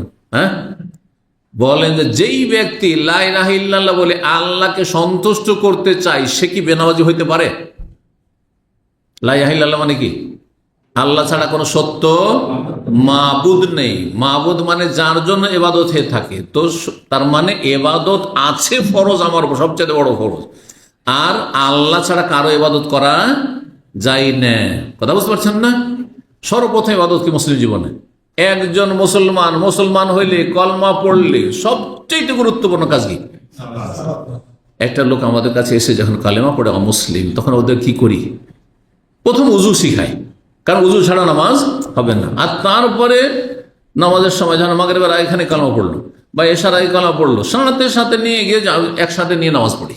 তাহলে প্রথম কাজ রোজা রাখানো নয়, চলো হজে নিয়ে যাই তোমাকে, চলো ওমরা নিয়ে যায়, আদর ওমরা করিয়ে নিয়ে আসি, এরকম চলো খাতনা করি নাকি? না, প্রথম কাজ হচ্ছে, প্রথম ইবাদতই মুসলিম জীবনে হচ্ছে মানব জীবনে নামাজ। লা ইলাহা ইল্লাল্লাহ বললেই নামাজ, সালাত। সুতরাং যে লা ইলাহা ইল্লাল্লাহ, আল্লাহ ছাড়া কোনো সত্য মাবুদ নেই, সত্য মাবুদ আমার কে? আল্লাহ। লা ইলাহা ইল্লাল্লাহ বলার মানে আমার সত্য মাবুদ কে? আল্লাহ। বাকিগুলো হচ্ছে দরগা দুর্গা, এগুলো হচ্ছে কি? মিথ্যা, বাতিল। সত্য মাবুদ যখন আল্লাহ, তো তার ইবাদত সর্বনিম্ন হচ্ছে 5 ওয়াক্ত নামাজ। বেনামাজি হইতে পারে, যে লা ইলাহা ইল্লাল্লাহ আল্লাহকে রাজি করতে চাইবে সে কখনো বেনামাজি হইতে পারে না। কেউ যদি বলে যে আব্বা বা আম্মা আপনাকে, আপনাকে আমি রাজি করতে চাই, এই যে 500 রিয়াল রাখেন, এটা দিয়ে রাজি করতে চাই, ঠিক আছে? রাজি করতে চায়, তার মানে সে বাপকে মাকে গাল দিতে পারে, মারধর করতে পারে, বাড়িতে বের করে দিতে পারে। চিন্তা করুন তো তাহলে। বেনামাজি কখনো আল্লাহকে রাজি করতে চায় না। যদি আল্লাহকে রাজি করতে চাইতো, আল্লাহ সন্তুষ্টি চাইতো, তাহলে বেনামাজি হইতো না। এই জন্য সর্বনিম্ন আমল, ইমান 3টি জিনিসের সমষ্টির নাম। অন্যভাবে শুনে রাখেন, কি? অন্তরে বিশ্বাস করা, জবানে স্বীকৃতি দেওয়া, আর কিছু না কিছু আমল করা। আর সর্বপ্রথম আমল এবং সর্বনিম্ন আমল যার দ্বারা আপনি ইসলামের পরিচয় দেন, মুসলিম পরিচয় দেন, সেটি হচ্ছে 5 ওয়াক্ত সালাত। কারণ সালাতের আমলকে ছাড়লে কাফের বলা হয়েছে। চুরি করলে কাফের বলা হয়নি কোন হাদিস, ডাকাতি করলে কাফের বলা হয়নি, কথা বোঝা গেছে? মদ খেলে কাফের বলা হয়নি, কিন্তু বেনামাজি কাফের বলা হয়েছে নবী সাল্লাল্লাহু আলাইহি ওয়াসাল্লাম। 6424 নম্বর হাদিস। হাদিস বর্ণনা করছেন আবু হুরায়রা রাদিয়াল্লাহু তাআলা আনহু, তিনি রাসূলুল্লাহ সাল্লাল্লাহু আলাইহি ওয়াসাল্লাম বলেছেন, ইয়াকুলুল্লাহু তাআলা, মহান আল্লাহ বলেন। হাদিস হচ্ছে আল্লাহর বাণী, মানে হাদিসে কুদসি এর নাম। মহান আল্লাহ বলেন, মালে আব্দিল মুমিন ইনদি জাযাউন, আমার মুমিন বান্দার কোনো প্রতিদান এই ভিন্ন নেই, এইটি হচ্ছে তার প্রতিদান। সেই বান্দার যদি কি করি আমি, এদা কাবাজতু সাফিয়াহু মিন আহলিদ দুনিয়া, দুনিয়া থেকে তার প্রিয়জনকে যদি আমি তুলে নিই, কাবাজ একবাজ মানে উঠিয়ে নেওয়া, তুলে নেওয়া। তার প্রিয়জনকে মানে তার সন্তান সন্তান, একটা ছেলে একটা মেয়েকে, কাউকে যদি আমি তুলে নিই দুনিয়া থেকে, তার কাছ থেকে বাপ থেকে গেল, মা থেকে গেল, তার ছেলেকে আল্লাহ নিয়ে নিলেন, তার মেয়েকে আল্লাহ নিয়ে নিলেন, এটা যদি আমি করি, এইরকম বালা মুসিবত আসে, এটা সবচেয়ে কষ্টের। আপনার বাপ মা মারা যাওয়ার চাইতে বেশি কষ্ট রয়েছে আপনার ছেলে মেয়ে মারা যাওয়াতে। আপনার স্ত্রী মারা যাওয়ার চাইতে বেশি কষ্ট রয়েছে আপনার ছেলে মেয়ে মারা যাওয়ার। ভুক্তভোগীরা আমার চাইতে বেশি বলতে পারবে, কথা বুঝতে পারছেন না? তো যদি তার প্রিয়জনকে দুনিয়া থেকে আমি উঠিয়ে তুলে নি, সুম্মা হাতাসাবাহু, আর তাতে সে হাই হুতাশ করলো না, সে কি করলো? নেকির আশা রাখলো আল্লাহর কাছে। হ্যাঁ, অভিযোগ করলো না, আল্লাহ তুমি কি করলে, আমার একটা ছেলে তাও নিয়ে নিলে আল্লাহ, আল্লাহ কোন রকম একটা মেয়ে পেলাম তাও নিয়ে নিলে আল্লাহ, এটা কি করলে? তাহলে কুফরি কথা এটি। তকদিরের উপর অসন্তুষ্টি, বালা মুসিবতে আল্লাহর অসন্তুষ্টি, এটি কুফরি। আল্লাহর জিনিস আল্লাহ নিয়েছে, আপনার নিয়েছে, আল্লাহ তো নাও দিতে পারতেন, দিয়ে আল্লাহ পরীক্ষা করেছেন, দিয়েছেন, আবার নিয়ে নিয়েছেন আল্লাহর জিনিস। হ্যাঁ, যদি আপনি এত অসন্তুষ্ট হন, তো ঠিক আপনার চরিত্র হচ্ছে কিরকম? যেমন আমি 10,000 রিয়াল কোনো ভাইকে ধার দিলাম, আর তারপর বলছি এটা আমার টাকা, এটা আমার টাকা।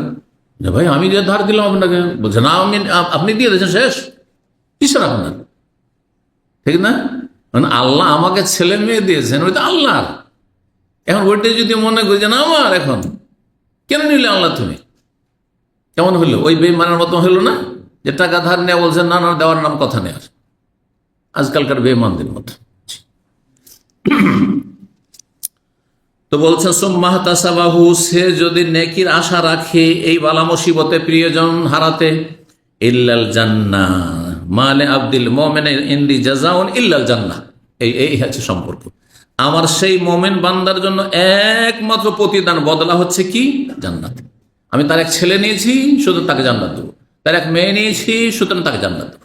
তার প্রিয়জন দুনিয়ায় চোখের সামনে ছেলে চলে গেল, মেয়ে চলে গেল, এটা বড় কষ্টকর মা বাবার জন্য। এর জন্য মহাপুরস্কার আল্লাহ রেখেছেন। এইরকমই কারো যদি দুটো চোখকে আল্লাহ নিয়ে নেন, দৃষ্টি শক্তি কেড়ে নেন, এই ক্ষেত্রে নবী সাল্লাল্লাহু আলাইহি ওয়াসাল্লাম সেই হাদিস রয়েছে, তাহলে এই 2 চোখের বদলা আল্লাহ কি দেবেন? সে অন্ধ ব্যক্তিকে জান্নাত দেবেন। কিন্তু সর্বনিম্ন ঈমান টিকিয়ে রাখতে হবে, মুসলিম হইতে হবে, কাফের হইলে হবে না। এই নয় যে হিন্দু জান্নাত চলে যাবে অন্ধ হইলে, ইহুদি খ্রিস্টানও জান্নাত চলে যাবে, হ্যাঁ, বেনামাজি চলে যাবে জান্নাতে, নাস্তিক চলে জান্নাতে, মাজারে সেজদা করে আর অন্ধ সেই জন্য জান্নাতে, কখনো না। সর্বনিম্ন ঈমান টিকিয়ে যদি রাখে, তাহলে এই নিয়ামতগুলি যদি আল্লাহ নিয়ে নেন কারো কাছ থেকে, তাহলে তার বিনিময়ে জান্নাত সুনিশ্চিত।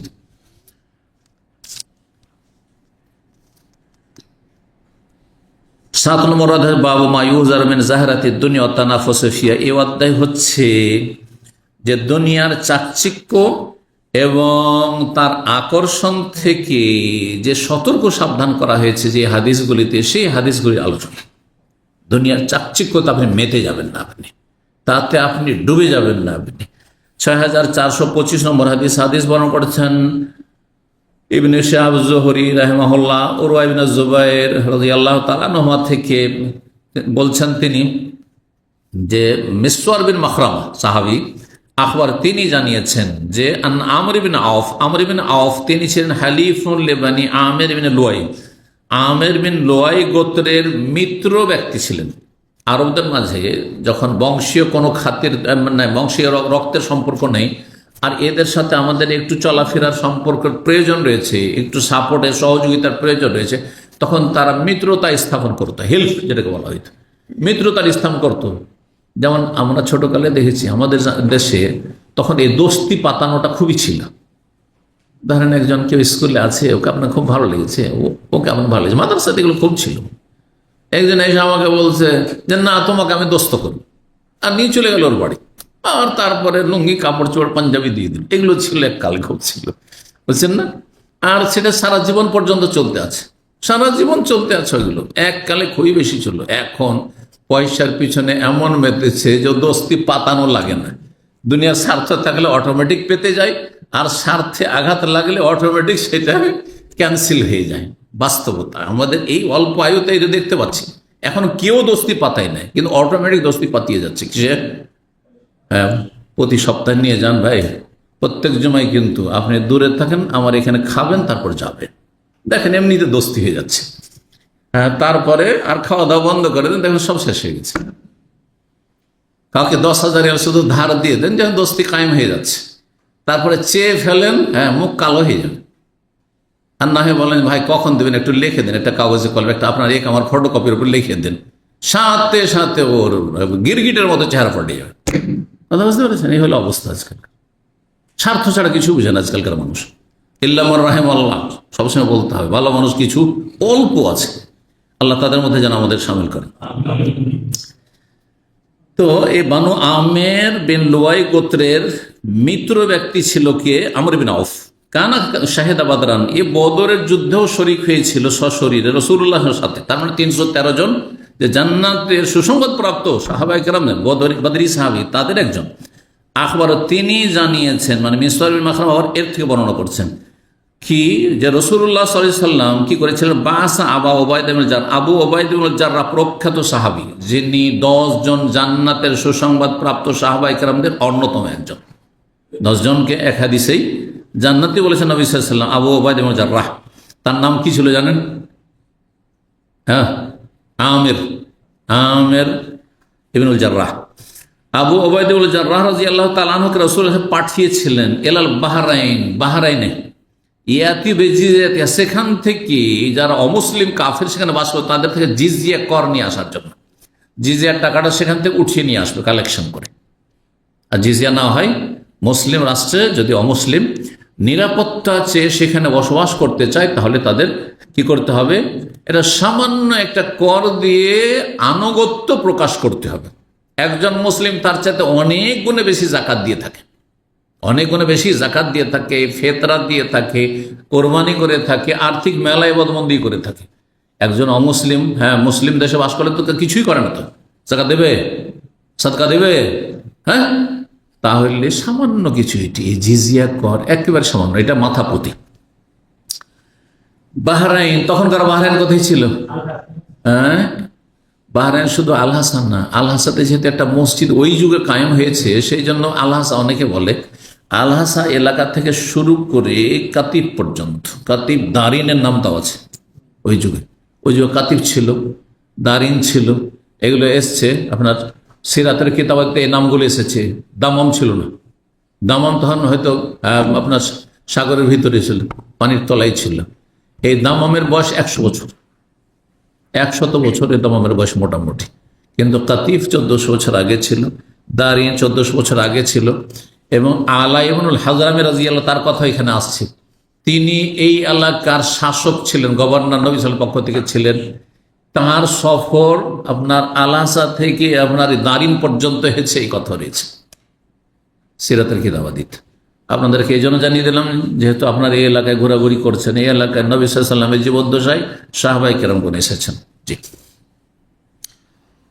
তখনকার এই দ্বীপ ছোট্ট বাহরাইন, এই বাহরাইন ছিল না, এটিকে বাহরাইন বলা হইতো। হ্যাঁ, জি, জিজিয়া নিয়ে আসার জন্য। ওয়াকানা রাসূলুল্লাহ সাল্লাল্লাহু আলাইহি ওয়াসাল্লাম হুয়া সালাহ আলাল বাইন, রাসূলুল্লাহ সাল্লাল্লাহু আলাইহি ওয়াসাল্লাম বাহরাইনের অধিবাসীদের সাথে সন্ধি চুক্তি করেছিলেন। এই অঞ্চলে যারা অমুসলিম থেকে গেছিল, কলমা পড়ে, কিছু লোক কলমা পড়েছিল, মুসলিম হয়ে গেছিল, আর যারা পড়েনি তাদের সাথে সন্ধি চুক্তি হয়েছিল যে তারা কি করবে, জিজিয়া কর দিয়ে আনুগত্য প্রকাশ করবে, যাতে করে বিদ্রোহের আশঙ্কা কখন না থাকে, যে এরা ইসলামের বিরুদ্ধে লড়াই শুরু করে, এমনটা না থাকে। ও আম্মার আলা ইবনুল হাজরামি, এবং আলা ইবনুল হাজরামি রাদিয়াল্লাহু তাআলা আনহুকে তাদের শাসক নিয়োগ করেছিলেন। এই এলাকার শাসক, প্রথম শাসক তাহলে কে ছিলেন? মুসলিম সাহাবী আলা ইবনুল হাজরামি। আলা ইবনুল হাজরামি রাদিয়াল্লাহু তাআলার নামে একটি রোড আছে টয়েটার কাছে, টয়েটা আব্দুল্লাহ জামিলের যে শোরুম আছে, ওখানে একটা রোডের নাম আলা ইবনুল হাজরামি। কারণ আমি রাস্তাঘাটে চললে দেখি যে কোন জায়গায় কোন সাহাবীর নামে রোড আছে, বিশেষ করে এগুলো আমি ফলো করি। কারণ আমাদের রোডটা, আমরা যেখানে বাস করি সেখানে আবু হুরায়রা রাদিয়াল্লাহু তাআলা আনহু রোড আছে, তারপরে এটা আনাস বিন মালিক রাদিয়াল্লাহু তাআলা আনহু রোড আছে। কথা বুঝতে পেরেছেন? ঠিক। তো এই আলা ইবনুল হাজরামির ইতিহাস। আলা ইবনুল হাজরামি ছিলেন এলাকার শাসক নবী সাল্লাল্লাহু আলাইহি ওয়াসাল্লামের পক্ষ থেকে, আর আবু ওবায়দা ছিলেন নবী সাল্লাল্লাহু আলাইহি ওয়াসাল্লামের প্রতিনিধি, যাকে পাঠানো হয়েছিল এখান থেকে জিজিয়া করটা মদিনা নিয়ে আসার জন্য। তো বলছেন ফাকাদেমা আবু ওবায়দা বেমালি মিনাল বাহরাইন, আবু ওবায়দা রাদিয়াল্লাহু তাআলা আনহু বাহরাইন থেকে বেশ কিছু ধন সম্পদ নিয়ে আসলেন, টাকা পয়সা, স্বর্ণ চাঁদি, তখনকার যুগে দিরহাম দিনার, রৌপ্য মুদ্রা, স্বর্ণ মুদ্রা। ফাসামিয়াতিল আনসার বিকুদুমি, আনসারীরা রাতের বেলায় শুনতে পেয়েছে যে আবু ওবায়দা এসেছেন, আবু ওবায়দা এসেছেন, আর তিনিও গভীর রাতে গেছেন, কিন্তু খবর পেয়েছে রাতে রাতে, বাড়িতে বাড়িতে খবর হয়ে গেছে। সবাই তো অভাবে, হ্যাঁ, অভাবের যুগে আর ধন সম্পদ এসেছে, এখন নবী সাল্লাল্লাহু আলাইহি ওয়াসাল্লাম দিবেন, রাত্রে কিন্তু খবর পেয়েছে। ফাওয়াফাকাত সালাত আস-সুবহ মা রাসূলিল্লাহ সাল্লাল্লাহু আলাইহি ওয়াসাল্লাম, সুতরাং এই আনসারীরা রাসূলুল্লাহ সাল্লাল্লাহু আলাইহি ওয়াসাল্লামের সাথে ফজরের সালাতে এসে সবাই উপস্থিত। আরে এক একটু হয়তো পিছিয়ে থাকে, কখনো গাফিলতি হয় বা জামাত ছুটে, কিন্তু সবাই এসে হাজির, সবাই মসজিদে এসে, মসজিদে ভরপুর। ফালাম্মান সারাফা, নবী সাল্লাল্লাহু আলাইহি ওয়াসাল্লাম যখন সালাম ফিরলেন, সালাম ফিরে অন্য দিনে এসে এইভাবে ভিড়ভাড় করে কেউ দেখা সাক্ষাৎ করে না, তার রাজুলাহু, লোকেরা সবাই রাসূলুল্লাহ সাল্লাল্লাহু আলাইহি ওয়াসাল্লামের সামনে এসে গেলেন, সামনে সবাই এসে দেখা সাক্ষাৎ করছে, ভিড়ভাড় জমিয়েছে। ফাতাবাসসামা রাসূলুল্লাহ সাল্লাল্লাহু আলাইহি ওয়াসাল্লাম হেসে দিয়েছেন, মুচকি হাসি। এইভাবে তো সবাই দেখা করেন। এখন আমি বক্তব্য সেরে যখন যাই, তো এক দুজন এসে মুসাফা করেন, কারণ ডেলি মুসাফার প্রয়োজনই বা কি। কিন্তু হঠাৎ করে একদিন যদি সবাই লাইন লাগিয়ে দেন, ওই বিদেশে যেমন গেলে করে, হ্যাঁ, মুসাফার জন্য, তাহলে হয় না হয় কোনো ব্যাপার স্যাপার আছে, তাই না? ঠিক ওই রকম। তো নবী সাল্লাল্লাহু আলাইহি ওয়াসাল্লাম হেসে দিয়েছেন হিনারাম, তাদের এই কর্মকাণ্ড দেখে, যে সবাই ভিড় জমিয়ে সামনে এসে হাজির। ওয়াকালা, নবী সাল্লাল্লাহু আলাইহি ওয়াসাল্লাম বলছেন, আচ্ছা বুঝতে পারছি, আযুন্নাকুম সামি'তুম বিকুদুমি আবি ওবায়দা, আমি মনে করি যে আবু ওবায়দার আগমন সম্পর্কে তোমরা শুনে ফেলেছো। উনি যে রাত্রে পৌঁছেছেন, তুমি জেনেই গেছো যে আবু ওবায়দা এই বাহরাইন এলাকা তখন সচ্ছল, এলাকা তখন ধনী এলাকা, সচ্ছল এলাকা, এখান থেকে অনেক ধন সম্পদ গিয়েছে, এখান থেকে জেনে ফেলেছো তোমরা মনে হয়। তো ওয়ান্নাহু যাবে শাইয়্যান, আর সে খালি হাতে আসেনি, আবু ওবায়দা কিছু নিয়ে এসছে, এটাও তোমরা টের পেয়ে গেছো, তাই না? কালু, সাহাবীরা বলছে, আজাল ইয়া রাসূলুল্লাহ, হ্যাঁ, আজাল মানে নাম, হ্যাঁ অবশ্যই ইয়া রাসূলুল্লাহ, আমরা জানি, শুনতে পেয়েছি, তাই তো এসছি। কালা ফাআবশিরু, হ্যাঁ, সুসংবাদ নাও, হ্যাঁ, মানে তোমাদের দুশ্চিন্তা না থাকে, পাবো কি পাবো না, পাবো কি পাবো না, এটি চিন্তা করিও না। আবশিরু ফাআবশিরু, সুসংবাদ নাও। ও আম্মেলু মা ইয়াসুররকুম, আশাবাদী হও, আশা পোষণ করো এমন কিছুর যা তোমাদেরকে আনন্দিত করবে, হ্যাঁ, খুশির তোমাদের জন্য কি রয়েছে, খবর রয়েছে, মানে পাবে কিছু। আল্লাহে, শোনো শোনো, এত চিন্তিত হয়ে না পেটের জন্য, রুজির জন্য চিন্তিত হয়ে না, আল্লাহর কসম করে বলছে, নবী বলছেন, মাল ফাকর আকশা আলাইকুম, তোমাদের জন্য আগামী দিনে দারিদ্রের আশঙ্কা করি না, যে তোমরা গরিব হয়ে যাবে, না খেয়ে মরে যাবে, দুর্ভিক্ষ নেমে আসবে, খেতে পাবে না, এমন ভয়টা করি না। ওয়ালাকিন আকশা আলাইকুম, তবে আমি তোমাদের জন্য আশঙ্কা করি আনতুবসাত আলাইকুম দুনিয়া, তোমাদের জন্য দুনিয়াকে বিস্তীর্ণ করে দেওয়া হবে, প্রশস্ত করে দেওয়া হবে। দুনিয়া এত খুলে দেওয়া হবে, এত ইনকাম সোর্স খুলে যাবে, এত টাকা পয়সা চারিদিক থেকে আসবে, কামা বসেতাত আলামান কান কাবলাকুম, যেমন তোমাদের পূর্ববর্তী জাতি যারা দুনিয়া থেকে চলে গেছে আর তারা ধনাঢ্য ছিল, তাদের মতোই তোমাদের জন্য দুনিয়াকে প্রশস্ত করে দেওয়া হবে। ফাতানাফাসুহা, তখন তোমরা কি করবে, তাতে তোমরা ঝাঁপিয়ে পড়বে। দুনিয়াতে তোমরা কি করবে, ঝাঁপিয়ে পড়বে টাকা পয়সার প্রাচুর্য দেখে। কামা তানাফাসুহা, যেমন বিগত জাতিগুলো ঝাঁপিয়ে পড়েছিল দুনিয়ার জন্য। তুলহিকুম কামা আলহা তুলহিয়াকুম কামা আলহাতহুম, আর তোমাদেরকে উদাসীন করে দেবে, আখিরাত থেকে গাফিল করে দেব, যেমন বিগত জাতি কাফের জাতিগুলি গাফের উদাসীন হয়ে আল্লাহ পরকাল থেকে সম্পর্কহীন হয়ে গেছিল আর পরকালের জন্য কোনো কিছু করেনি, ওই রকম হয়ে যাবে। আজকাল দেখেন অধিকাংশ মুসলিমরা এত যে বালা মুসিবত আছে, কোনো সংশোধন হচ্ছে? এত ধাক্কা খাচ্ছে তো কোনো সংশোধন হচ্ছে না, কারণ অভাব নাই তো।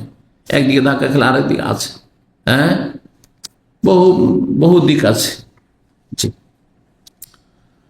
6426 নম্বর হাদিস বর্ণনা করেছেন আবু বিন রাদিয়াল্লাহু তাআলা, তিনি বলেন নবী সাল্লাল্লাহু আলাইহি ওয়াসাল্লাম একদিন বের হলেন, রাত্রিবেলা ছিল। ফাসাল্লা আলা আহলি উহুদিন সালাতাহু আল মাইয়িত, আর তারপরে উহুদবাসীর জন্য সালাত পড়লেন, জানাজার আলাল মাইয়িত, যেমন মৃত ব্যক্তির জানাজা পড়েন, মানে মৃত ব্যক্তি মৃত লাশকে সামনে রেখে যেমন জানাজা পড়েন, ওইরকম উহুদের দাফনকৃত 70 জন সাহাবায়ে কেরামদের জন্য জানাজা পড়লেন। অথচ সোহাদাদের জানাজা আছে কি? শহীদের জানাজা আছে। যারা আল্লাহ রাস্তার জিহাদের শহীদ হয় তাদের গোসলও নেই, তাদের জানাজাও নেই, জানাজার প্রয়োজনই নেই। সেই জন্য জানাজা এই জন্য নেই যে গুনাহগারদের মতো নয়। দেখেন একই কাজ, যারা কাফের তারও জানাজা নেই। হ্যাঁ, যে আত্মহত্যাকারী নবী সাল্লাল্লাহু আলাইহি ওয়াসাল্লাম জানাজা পড়েননি, ঋণগ্রস্ত ব্যক্তি ঋণ পরিশোধ করেনি, মারা গেছে, জানাজা পড়েননি, কিন্তু এটাই ছিল হ্যাঁ শাস্তিমূলক, তাই না? যে এরা দোয়া পাওয়ার যোগ্য না, অপরাধী এরা। কিন্তু শহীদের জানাজা কেন পড়েননি? মানহানি সেটা এই জন্য যে তারা এত বড় খেদমত করেছেন ইসলামের, এত নেকির কাজ করেছেন যে জানাজা মানে দোয়া করা তাদের জন্য, দোয়ার প্রয়োজন নেই এদের। আল্লাহু আকবার, বিনা দোয়াতে তারা জান্নাত। জি, যাতে এটা না মনে করে তাদের জন্য জানাজা পড়েছে আর আমাদের সুপারিশ হয়তো জান্নাত হয়েছে, তোমাদের সুপারিশের কোনো প্রয়োজনই নেই তাদের জন্য। আল্লাহু আকবার, এটা হচ্ছে রহস্য। কিন্তু নবী সাল্লাল্লাহু আলাইহি ওয়াসাল্লাম পরবর্তীকালে ইন্তেকালের কিছুদিন পূর্বের ঘটনা এটি, কয়েক বছর পরে উহুদ যুদ্ধ হয়েছে কোন সালে? বুঝলে গেল, তৃতীয় হিজরি। দ্বিতীয় হিজরিতে বদর আর তৃতীয় হিজরিতে তৃতীয় যুদ্ধে। আর মক্কা বিজয়ের পরে নবী সাল্লাল্লাহু আলাইহি ওয়াসাল্লাম সোহাদায়ে উহুদ 70 জনের জানাজা পড়েছেন, যেমন মাইয়েতের জানাজা পড়েন। মেয়েতকে সামনে রেখে যেমন জানাজা, ওরকম কবরস্থানকে সামনে রেখে উহুদের প্রান্তে গিয়ে জানাজা পড়েছে নবী সাল্লাল্লাহু আলাইহি ওয়াসাল্লাম। এটি কিরকম ছিল? অন্য রিওয়ায়াতে রয়েছে কাল মুআদ্দে লিল আহিয়া ওয়াল আমওয়াত, যেমন বিদায় জানানো হয় যখন আপনি দেশ থেকে প্রবাস আসছেন, তখন বিদায় যেন গ্রামের লোকজনকে যাচ্ছি দোয়া করিয়েন, এই যে বিদায় দেখা সাক্ষাৎ করছেন, ঠিক ওইরকম নবী সাল্লাল্লাহু আলাইহি সাল্লাম দুনিয়াতে বিদায় নিচ্ছেন, যে শেষ দেখা সাক্ষাৎ তোমাদের সাথে দুনিয়ায় করলাম, মানে তোমাদের কবর কাছে হাজির হইলাম, আর তোমাদের সাথে এখানে দেখা হবে না, ওই জান্নাতে দেখা হবে। দাদা বুঝতে পেরেছেন? এই জন্য জানাজা পড়েছেন নবী সাল্লাল্লাহু আলাইহি ওয়াসাল্লাম। এর মানে এই নয় যে আপনার শহীদদের জানাজা এখান থেকে আপনি পড়ার বৈধতা প্রমাণ করবেন, কারণ এটা যদি হইতো তো যখন যারা শহীদ হয়েছিল প্রথম দাফন হয়েছিল তখনই পড়তেন নবী সাল্লাল্লাহু আলাইহি ওয়াসাল্লাম। তো এটি হচ্ছে সঠিক মত। মাসলায়ে ফুকাহাদের কিছু ইখতিলাফ রয়েছে। তো বলছেন যে ফাসাল্লা আলা উহুদ, উহুদের যারা শহীদ তাদের ওপর সালাত আদায় করে, সালাত আলাইহি যেমন মাইয়াতের সালাত আদায় করে, মানে জানাজা। সুম্মান সারাফিল আল মেম্বারে, তারপরে মসজিদে নববী মেম্বারে ফিরে আসলেন। ফাকালা, এসে মেম্বারে উঠে তিনি ভাষণ দিলেন, খুতবা মানে ভাষণ। জি, ইন্নী ফারাতুল লাকুম, আর বললেন সাহাবায়ে কেরামদেরকে, দেখেন মৃতদের কাছ থেকে বিদায় নিয়ে আসলেন নবী সাল্লাল্লাহু আলাইহি ওয়াসাল্লাম, মৃতদের মৃত তো যদিও বলা ঠিক নয় শাহাদাদেরকে, কারণ আল্লাহ নিষেধ করেছেন। শহীদদের বলাটা ঠিক হবে এখানে, তারা শহীদ কোরআন হাদিসের আলোকে। তো সোহাদায়ে ওহদের কাছ থেকে বিদায় নিয়ে আসলেন নবী সাল্লাল্লাহু আলাইহি সাল্লাম, যে আর তোমাদের কাছে আর আসবো না কবর জিয়ারত। আর তারপরে সাহাবায়ে কেরাম যারা জীবিত আছেন তাদেরকে বিদায় জানাচ্ছেন আর বিদায় নিচ্ছেন যেন নবী সাল্লাল্লাহু আলাইহি সাল্লাম এই ভাষণে, ইন্নী ফারাতুন লাকুম, আমি তোমাদের অগ্রবর্তী, মানে তোমরা অনেকেই অধিকাংশ থেকে যাবে, আমি তোমাদের আগে আগে চলে যাচ্ছি এবং হাসরের মাঠেও আগে থাকবো, হওজে কাউসারে আমি আগে এসে উপস্থিত থাকবো, জান্নাতের দরজায় আমি গিয়ে উপস্থিত থাকবো। এভাবে তোমাদের আমি অগ্রবর্তী, ওয়ানা শাহীদুন আলাইকুম, আমি তোমাদের জন্য সাক্ষী থাকবো। রাসূল বলছেন আল্লাহর কাছে, ওয়াইন্নি, আর আমি শোনো, ওয়াল্লাহি, আল্লাহর কসম, আনজুর ইলা হাউজিল আন, এখন আমার হওজে কাউসার দেখতে পাচ্ছি। আল্লাহ টিভির পর্দায় যেমন সারা দুনিয়ার ছবি দেখছেন না, বিভিন্ন জায়গায় দেশের সারা বিশ্বের দেখছেন না, ইউটিউবে দেখতে পাচ্ছেন, গুগলেই দেখতে পাচ্ছেন আপনি। নবী সাল্লাল্লাহু আলাইহি সাল্লামকে হওজে কাউসার মসজিদে নববীর সামনে, মসজিদে নববীর ভিতরে নিয়ে এসে দেখানো হচ্ছে, আমি এখন আমার হওজে কাউসার দেখতে পাচ্ছি। ওয়াইন্নী কাদ উতিতু মাফাতিহা খাজাইনিল আরদ, ভবিষ্যৎবাণী করেছেন কিছু, আর আমাকে দেওয়া হয়েছে পৃথিবীর ভান্ডারের চাবি সমূহ।